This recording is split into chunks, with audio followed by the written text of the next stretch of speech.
everyone, Shintai here, and as you can tell from the title of the video, I'm going to be talking about what went wrong with Devil May Cry 4. I am not a hater of Devil May Cry 4. As you can plainly see, I'm wearing a Devil May Cry 4 t-shirt.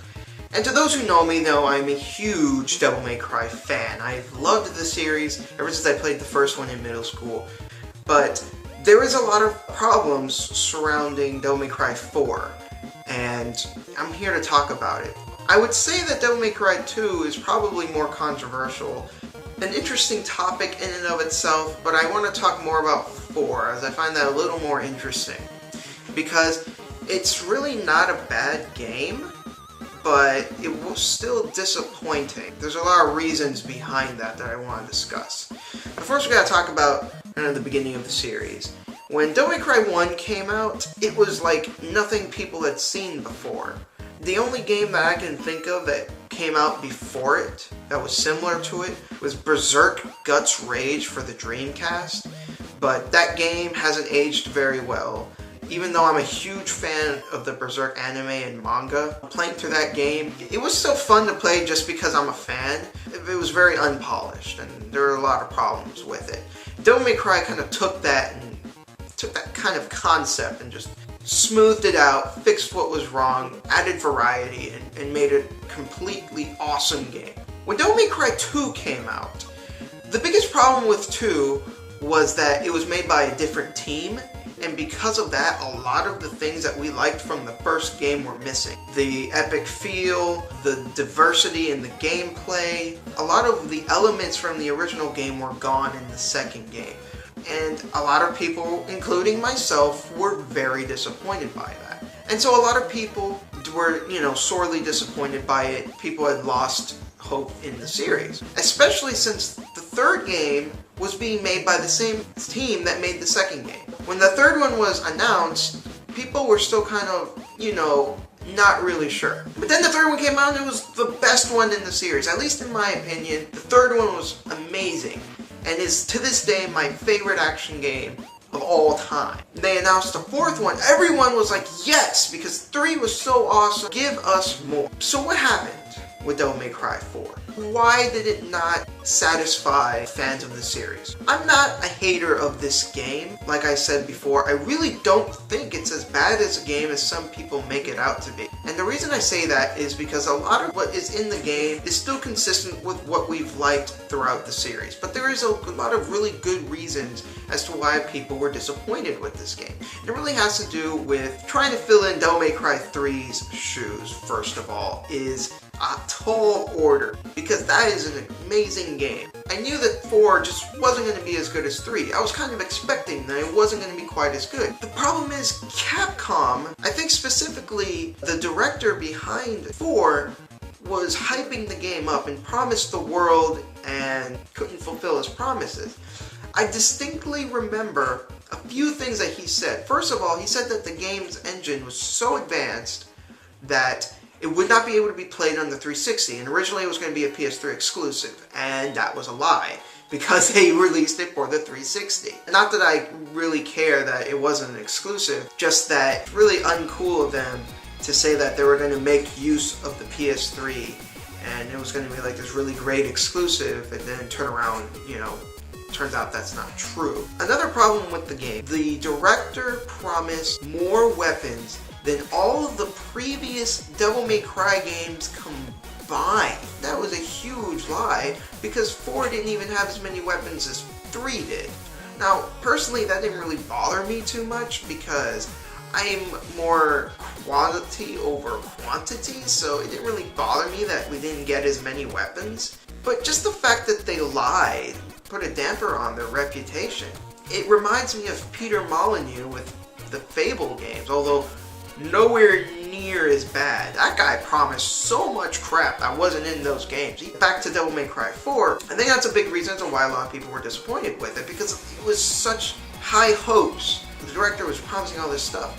Another thing he lied about that I distinctly remember was that the first half of the game was going to be all about Nero, and the second half of the game was going to be all about Dante. That wasn't quite true either. How it works is the first 10 missions is about Nero. For the majority of the missions afterwards, except for the last 2, you play as Dante. The very last 2 missions, you go back and you play as Nero and you beat the final boss as Nero. Again, this isn't really something that bothers me. It's just that they lied. That's the biggest issue. A lot of people got their hopes up because of a lot of the things that Capcom said, and then they didn't follow up on it. I think that's one of the biggest issues, is just the falsehoods. With the game itself, one problem with the game is Nero. People like Dante. And I can understand why Nero was brought to the stage. It was so people who aren't familiar with Devil May Cry can jump in and play the game. And largely, Devil May Cry 4 is filler. There's very little in the game that happens that is relevant to the overall Devil May Cry universe.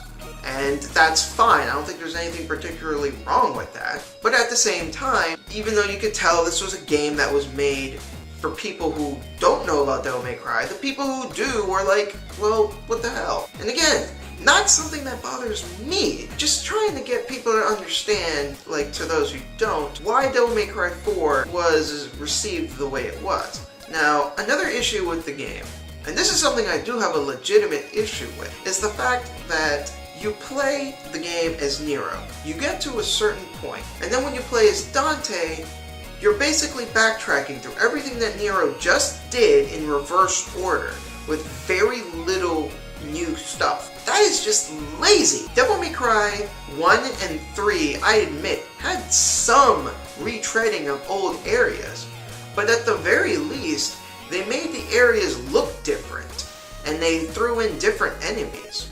Here, you're basically going through the exact same areas, almost completely unchanged. Now, another legitimate issue with the game is the fact that Nero's arm has so much potential, and it's squandered. A lot of the moves that you use with it are just basically, bringing enemies towards you and then using the grab attack. Something that has a lot of potential, because every time Nero grabs like some demonic item, he assimilates it into his arm, and his arm becomes more powerful and it can do new things. But the new things that he does in the game does not further introduce new game mechanics. It's something like, oh, now you can open a door. Who fucking cares? The only time the game introduces a new gameplay mechanic with the arm is when it hides from you. What? After you beat a certain boss? The game doesn't tell you this, but apparently when you grab enemies and hold them, you can leave them suspended in the air and they can take damage for you while you're holding them up. Why wouldn't the game tell you something like that? That's a useful technique, and it adds something to the gameplay. And the fact that they didn't tell you about it is silly. But not just that. There are so many new things that they could have done with the arm. They could have created so many cool attacks. There's so much potential that is squandered. And here's the next biggest issue. The new Devil May Cry game that's going to come out has nothing to do with fucking Nero. What in the hell was the point of introducing Nero's character if now he's going to be irrelevant? Now, I don't know what Capcom plans to do with Devil May Cry anymore. It doesn't make any sense.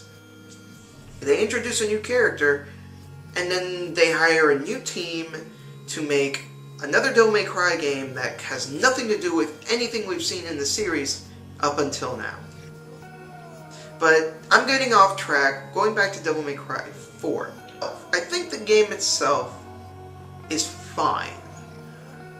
It has its issues, but a lot of the game that works well, works really well. The gameplay is still fun. The graphics, even now, hold up pretty nicely. I mean, it does have its, rough looking parts, but even now, the game looks pretty decent. But if you compare it to Devil May Cry 3 or Devil May Cry 1, it doesn't quite stand up. Of course, it's leagues better than Devil May Cry 2. I've heard a few people say that it is as disappointing as 2. Now, the people who say that, I think you forgot how bad 2 was. I think you really forgot how bad 2 was. 2 was horrendous. And I would say that 4 is an alright addition to the series, and I really don't think it deserves a lot of the flack it gets. But at the same time, I really do understand it, and I understand where a lot of people are coming from with it. Even though I don't necessarily agree, because I believe that things should be judged on their own merits as opposed to always comparing them. Although when it comes to a series, it's a little harder to do that because when something is a part of a series, it starts to get beholden up to different standards. So I can still understand why. But at the same time, I think some people take it too far. And the game really does not deserve a lot of the flack that it's gotten. I'm not saying it's a great game, but it's a good game. It's a good Devil May Cry game. It's certainly not Devil May Cry 2. Anyways, that's it. Just want to talk about it a bit. Hopefully you found it interesting. It's been Shintai. Take it easy.